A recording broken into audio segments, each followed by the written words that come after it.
Hello friends, welcome to my channel Rajeswari Krishnan. இன்றைக்கி நம்ம summer special immunity booster உள்ள ஒரு பானகம் தான் ரெடி பண்ண போகிறோம்.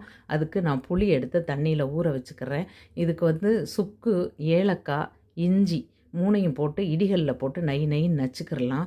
ஃப்ரெண்ட்ஸ், நம்ம சின்ன பிள்ளைங்களா இருக்கும்போது கோயில் திருவிழாக்கள்லாம் இந்த பானகம் தான் சாமிக்கு நெய்வேத்தியம் பண்ணிவிட்டு அண்டாவில் கலக்கி வச்சு எல்லாருக்கும் கொடுப்பாங்க. அவ்வளோ அருமையாக இருக்கும் இது குடிக்கிறதுக்கு. இப்போ இந்த வெல்லம், எலுமிச்சை சாறு, இந்த துளசி இலை எல்லாத்தையும் போட்டு ஒரு தண்ணி ஊற்றி கொஞ்சமாக பச்சை கற்பூரம் போடுவோம். ரொம்ப போடாதீங்க, கசக்கும். கொஞ்சமாக போட்டு இதில் ஒரு 10 நிமிஷம் ஊற விட்டுறலாம். இந்த பச்சை கற்பூரம் இந்த ட்ரிங்க்ஸுக்கு நல்ல ஒரு அரோமா கொடுக்கும்.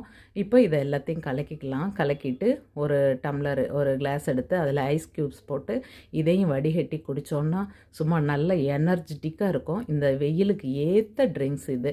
எல்லோரும் ஒரு தடவை ட்ரை பண்ணி பாருங்கள். பாய்.